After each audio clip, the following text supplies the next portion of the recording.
I'm giving you a final notice," barked the tall man in a cheap suit, clipboard in hand. "You have 7 days to vacate this property." HOA board's orders. I blinked at him from my porch, still clutching my coffee mug, barely awake. He stood right at the edge of my ranch, beside my fence, looking every bit as smug as he sounded. Behind him were 2 other home members, including Karen, the infamous queen of our community, who always sported oversized sunglasses even indoors and acted like she ran the whole show. "So, what exactly am I being evicted from?" I asked, keeping my tone calm. "This ranch," he said. "You're in violation of multiple HOA codes: unapproved fencing, non-regulation paint on the barn, livestock over the whole limit," he smirked, "and unauthorized solar panel installation." "That's a big one."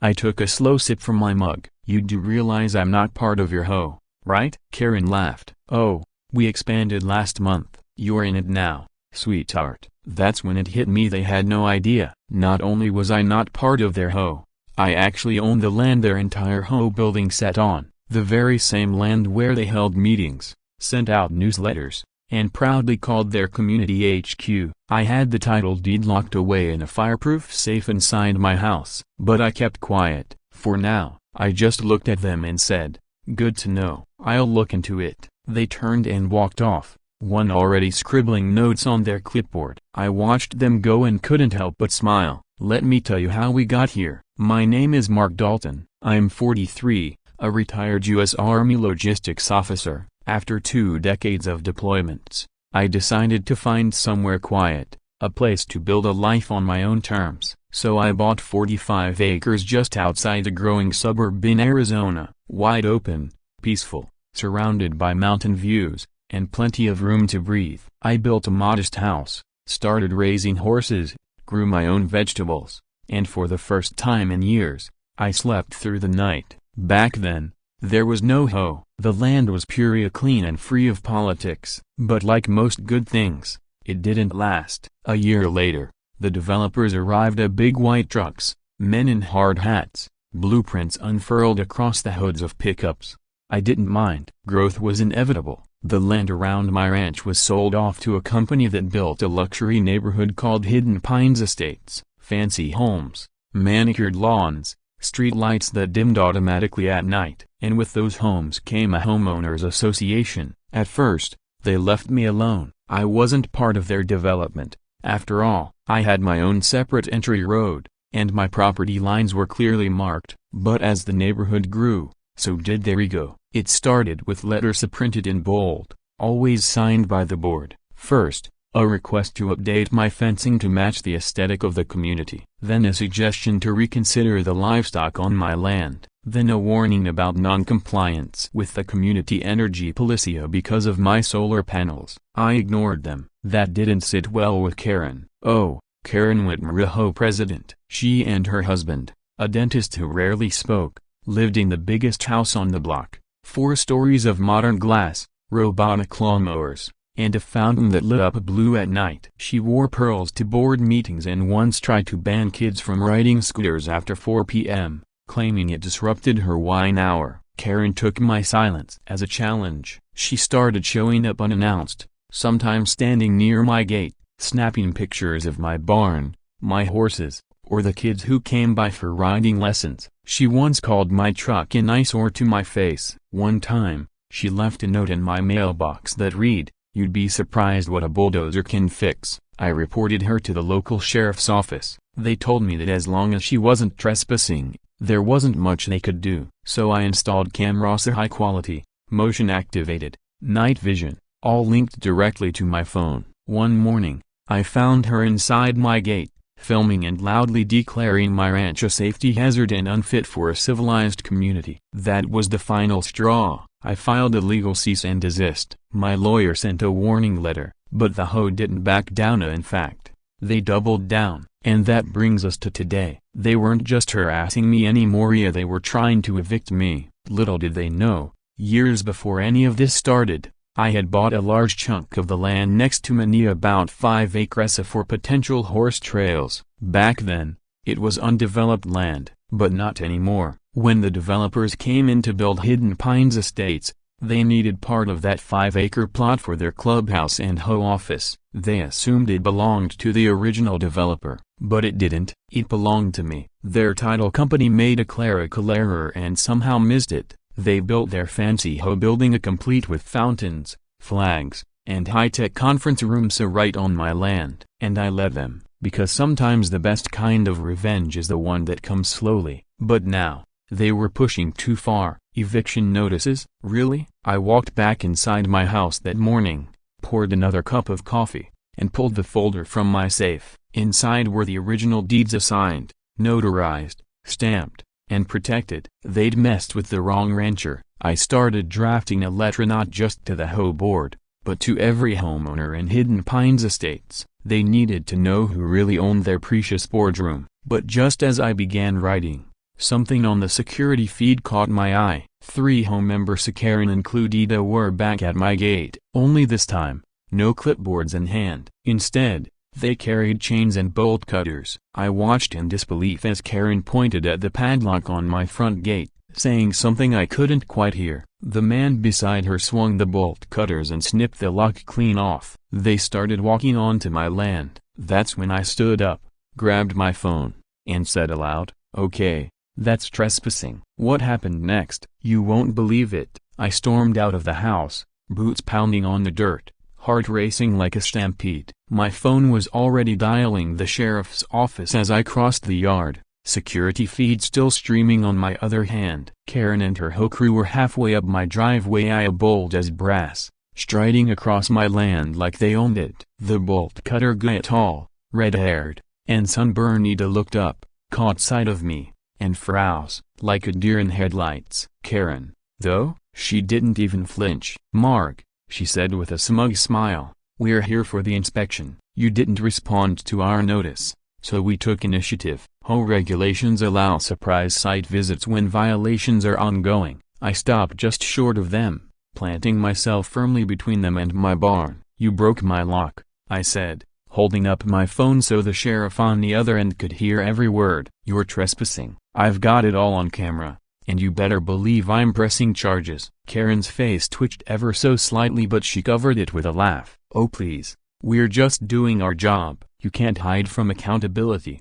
I turned the phone toward them. "You're hearing this, right?" I asked the deputy on the other end. "We hear you loud and clear, Mr. Dalton," came the calm voice of Deputy Owens. "Units are en route. Please don't engage further, let us handle it." Karen narrowed her eyes and stepped back a little. "You're overreacting." I didn't reply, I just stared. My silence said more than any words could. Less than 10 minutes later, 2 patrol cars pulled up, lights flashing. Karen's confidence melted like butter in the Arizona sun. The deputies stepped out and asked for IDs. Karen immediately launched into arguments at jurisdiction, community codes, her supposed right to govern. Deputy Owens raised a hand. "Ma'am, this property is not under HOA jurisdiction. You have no legal right to enter or enforce anything here. And based on this footage," he held up my phone, "you've committed breaking and entering." The red-haired bolt cutter guy started sweating bullets. They were all issued citations and warned,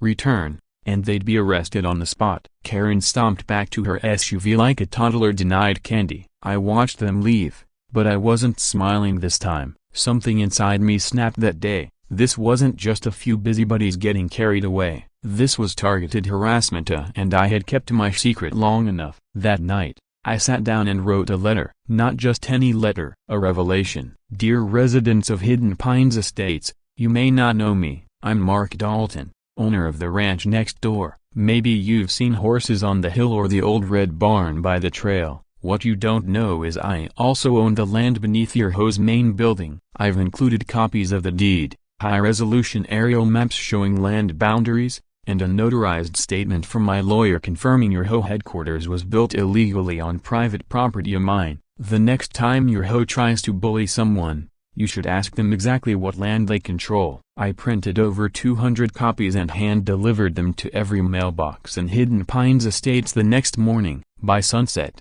my phone was blowing up. One homeowner after another called, texted, even showed up at my gate in shock. Some were furious, and not at me, but at the HOA board for hiding the truth. A few apologized on behalf of the community. One woman, Lisa, even brought me a pie. But the best part, the HOA board held an emergency meeting that night, except it had to be on a neighbor's patio because their building was now off limits. I watched it all unfold from my porch, nursing a cold glass of sweet tea. Just as things started to calm down, 3 nights later, someone cut the power to my barn. I woke up at 2 a.m. to the frantic whinnying of my horses and the smell of smoke. Someone had thrown a flare into the hay storage. By the time I ran outside with a fire extinguisher, the flames were already licking the corner wall. I managed to contain it, but barely. If I hadn't woken up, the whole barn could have gone up in flames. I stood there in the dark,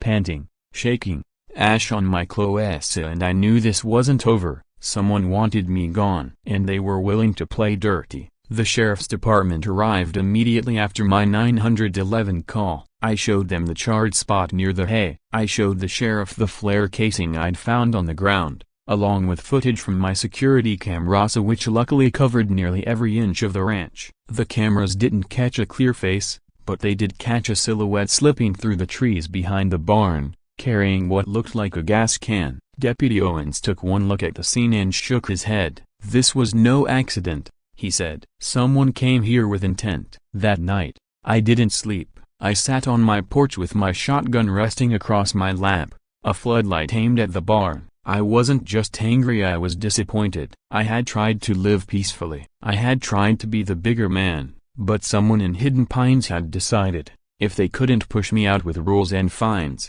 they'd try to burn me out instead. The next morning, I drove straight to my lawyer's office. Evelyn Grant, a sharp, no-nonsense, ex-military jag like me, didn't waste time. "This is arson," she said, flipping through the police report and security screenshots. "If it links back to the HOA or any board member, we'll bury them." "I want to file suit," I said. "I've had enough. I want this out in the open." She nodded. "We'll start with a cease and desist against any further HOA contact with you, then file a civil suit. But if we can tie the flare incident to anyone on their board, it becomes criminal." I left her office carrying a heavy folder and an even heavier heart. I wasn't built for courtrooms. I was built for structure, for honor. But now, I was being dragged into a war one never asked for. When I returned home that afternoon, there was a note pinned to my gate. No signature, just typed words, "You should have left when you had the chance." That night,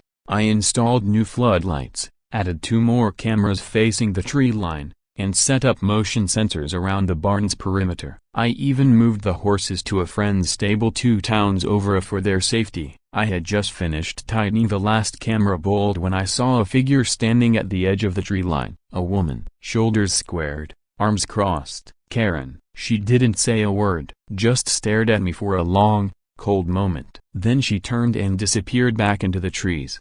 2 days later, a surprising visitor came by, a man named Greg Walker, a Hidden Pines homeowner and retired surveyor. He wore an old veteran ball cap and carried a thick binder. "I got your letter," he said, "and I've got something you need to see." I invited him inside and he laid the binder on my table. Inside were detailed land surveys dated 7 years before the Hidden Pines project even began. "This is the original plat map," he said, pointing. "Your land." "The developer never filed an easement for that clubhouse. They didn't even reach out to you. They just assumed." I spoke up back then. I said, "But they ignored me." "Why tell me this now?" He sighed. "I've lived next to Karen for 3 years. Watching what they're doing to you, it's disgusting. You help that widow fix her fence. You let the school bring kids here for pony rides. You donate eggs to the food bank. You're a better neighbor than any of them." He left me copies of the maps and said simply, "Do what you've got to do." That night,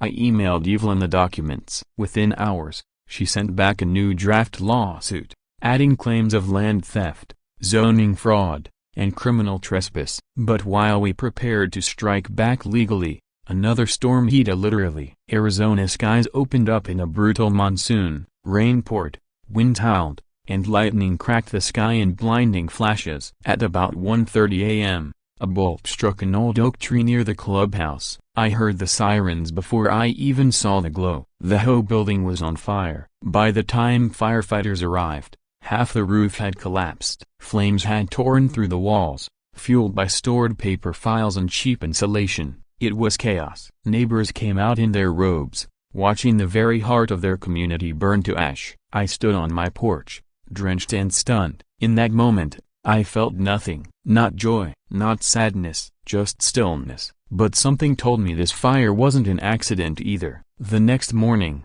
the sheriff returned. "There are signs of foul play," Deputy Owens said. "It wasn't lightning. Someone cut the power box and doused the main hall with accelerant. Looks like someone wanted to send a message." Karen, red-eyed and furious, stood in the wreckage with her phone out, pointing at me. "He did this," she shouted. "He has a grudge. He wanted revenge. He threatened us." Cameras turned. Neighbors gasped. I stood still. I hadn't done a thing. But right then, the HOA was spinning the story to paint me as the villain. I realized I'd just become their scapegoat. The moment Karen screamed my name at the burning wreck, I felt 100 eyes turn toward me. Flashlights from smartphones lit my face like I was on stage, accused before a mob. Some gasped, others whispered. One man even stepped toward me like he was ready to fight. I didn't flinch. I had nothing to hide. Deputy Owens raised both hands and stepped between us. "Everyone back up," he said firmly. "No accusations until we have evidence. That includes you, Miss Whitmore." Karen, dripping wet from the rain, glared at him like she was about to explode. "This is what happens when you let someone like him live next door," she spat. "He wanted us out, so he destroyed the clubhouse because he couldn't control us any other way." I didn't bother arguing. Instead, I looked to Deputy Owens. "Check my security footage," I said. "The whole ranch is covered. You'll see I never left the house last night. And while you're at it, check the footage from 2 nights ago when she was standing at the edge of my tree line, just watching." Owens narrowed his eyes. "You have her on camera?" I nodded. "Every second." Karen's face drained of color, then flushed red. She stormed off toward her car without another word. The next day, I brought the footage to the sheriff's office myself, an entire archive showing me at home all night, pacing the porch, cleaning out the barn, even making a cup of tea. Not a single frame placed me near the HOA building. Meanwhile, fire investigators confirmed it wasn't lightning. Arson. Gasoline had been poured in at least 3 spots inside the structure. No sign of forced entry. Whoever did it had a key. The rumor mill in Hidden Pines exploded. Some whispered, "He did it." Others suspected Karen had staged it herself, a sympathy or insurance fraud. A few thought it was a board member trying to destroy incriminating documents. But the real bombshell dropped 3 days later. 3 days later, the insurance company denied the HOA's claim because the building wasn't legally theirs. I got the call from Evelyn while I was feeding the chickens. "They just got a letter from their insurance provider," she said with a chuckle. "Apparently, during their property assessment review, someone finally pulled a land deed, and guess whose name was on it?" "Yours?" I asked.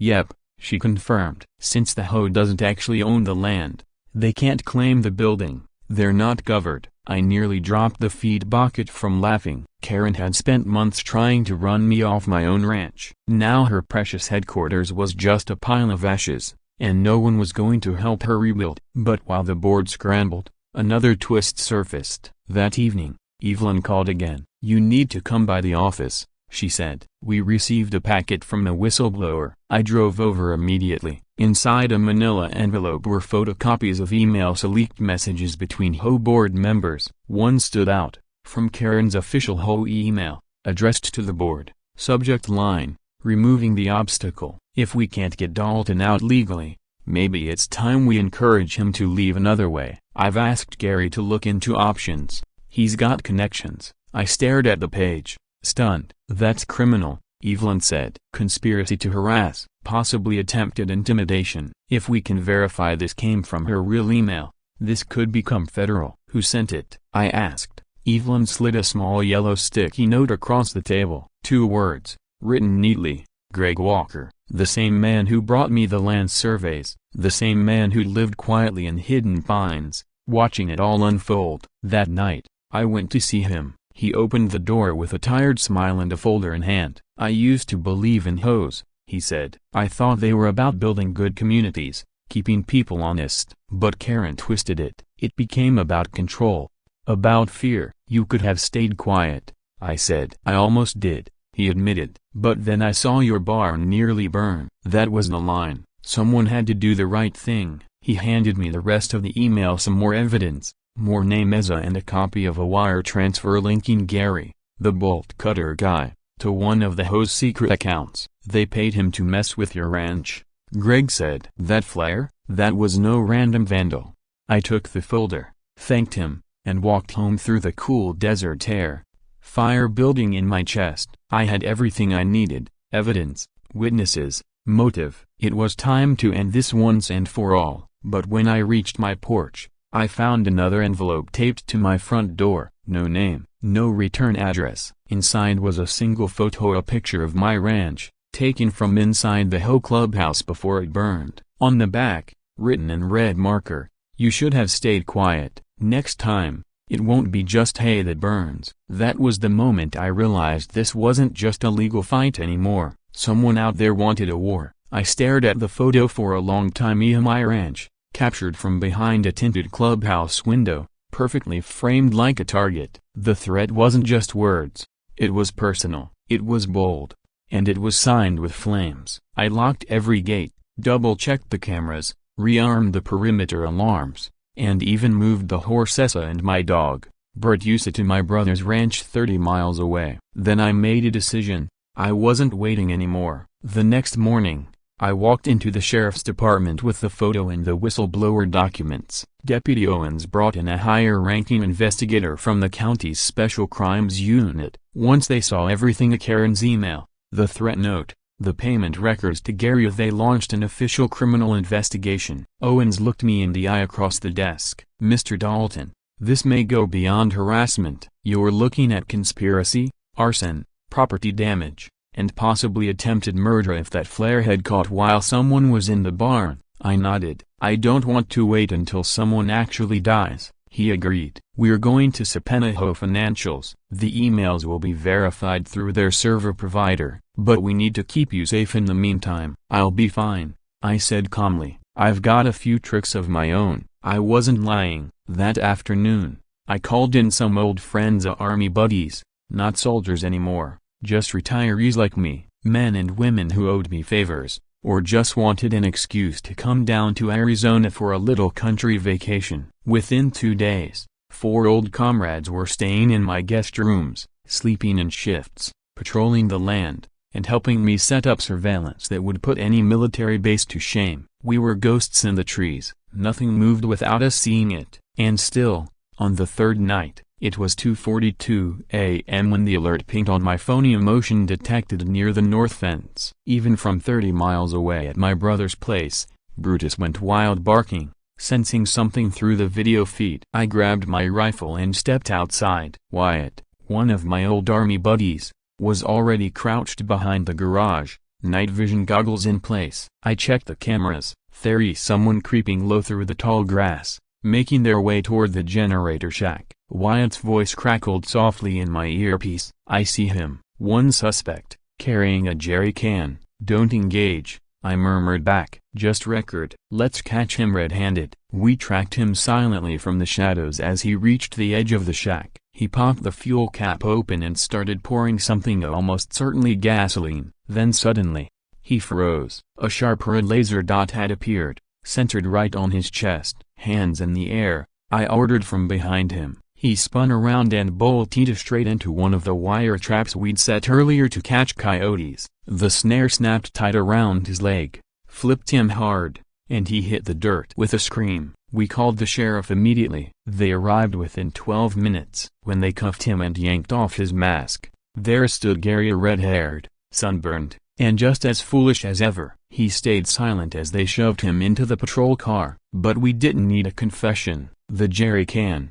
the wire trap, the security footage, it was more than enough. The next morning, the sheriff issued a warrant for Karen Whitmore. By that evening, Hidden Pines was practically on fire, this time figuratively. Word spread like lightning.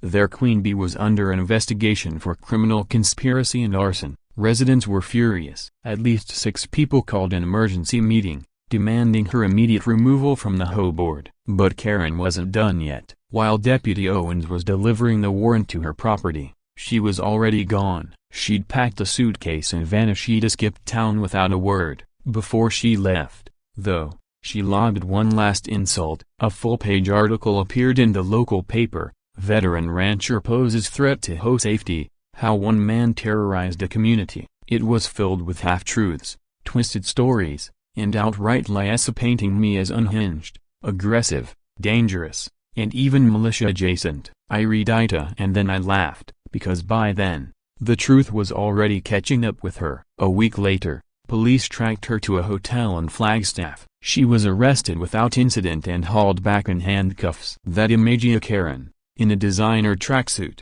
being shoved into a cruiser went viral on the Hidden Pines Facebook group. But here's the twist no one saw coming. 3 days after her arrest, I got a letter from her lawyer. Karen wanted to settle not just the criminal charges, but the land the HOA building had sat on. She was offering $1.2 million to buy it outright and resolve any remaining claims. I laughed so hard I almost choked on my coffee. I called Evelyn. What do we say? I asked. We say no, she said simply. Because now you own the story, and the longer this plays out, the more their reputation burns. But I wasn't interested in revenge. I had a better idea. I called a town meeting. Every resident of Hidden Pines was invited. Over 100 people showed up. I stood in front of them, cowboy hat in hand, and said, I'm not here to punish anyone. I'm here to build something better. Then I announced my plan. I was donating the land where the old HOA clubhouse had stood to the local veterans nonprofit. They would rebuild a not in HOA headquarters, but a community center, free to use for locals, families, school groups and yes, even the Hidden Pines HOA. If they behaved, the crowd stood and clapped. Some people even cried. From the back row, Greg Walker gave me a quiet thumbs up. For a moment, it felt like things were finally settling down, but then Evelyn called. Her voice was breathless. Mark, she said, you need to come down here. Someone just filed a counterclaim. Guess who? I sighed. Don't tell me she's back. She's suing you, Evelyn said, for defamation and emotional distress. Karen wasn't done yet. When Evelyn read the first line of the filing aloud, I nearly laughed until I heard the details. The defendant's actions caused irreparable damage to my client's reputation, mental health, and social standing in her community. He launched a smear campaign with malicious intent. I rubbed my forehead. Evelyn, a broken bar. She tried to burn down my barn. I know,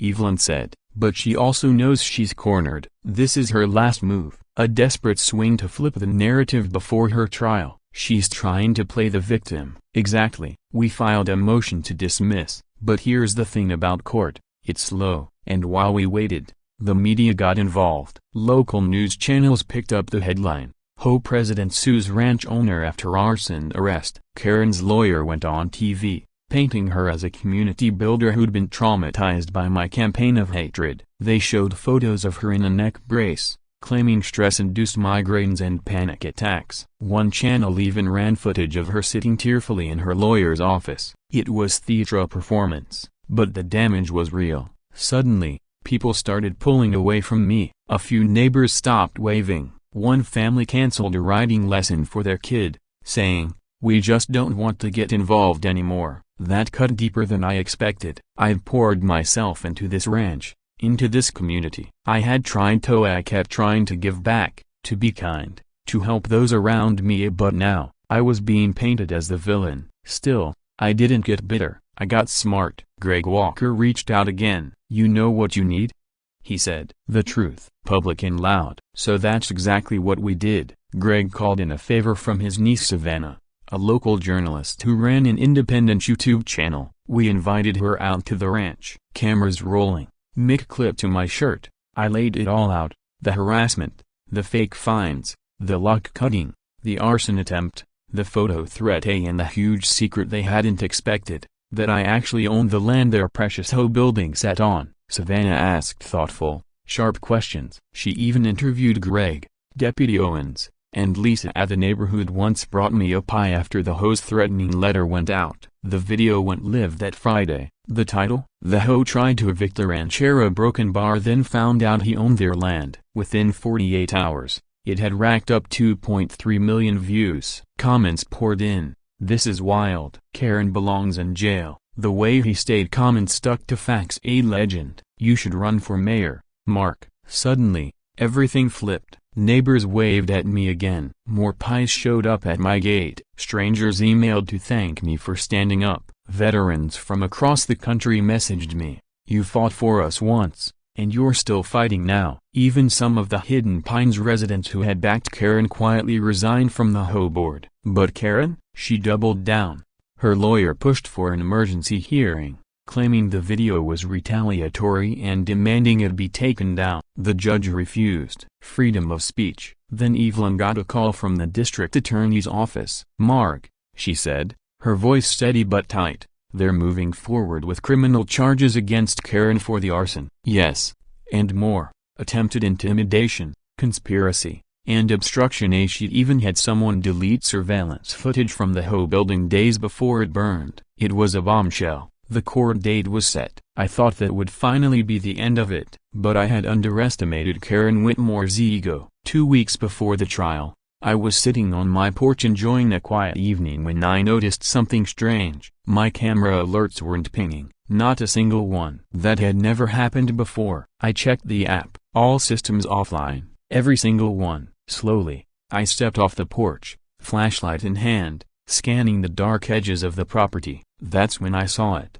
A dark SUV parked just beyond my fence line, engine running, headlights off. I approached cautiously. The windows were tinted too dark to see through. Then, the driver's door cracked open and Karen stepped out. Her hair was pulled back, her eyes wild, no longer the polished HOA president in pearls. Just a woman cornered, unraveling. What do you want, Karen? I asked, keeping my distance. She let out a bitter, low laugh. You think you've won, don't you? I didn't answer. I built that community, she snapped. I shaped it. I gave it rules, order, respect. And then you ride in with your horses and your land and your self-righteous lectures and they listen to you. You tried to burn my life down, I said, voice steady. That's not leadership. That's cowardice. Her lip trembled, but she kept going. You don't get it.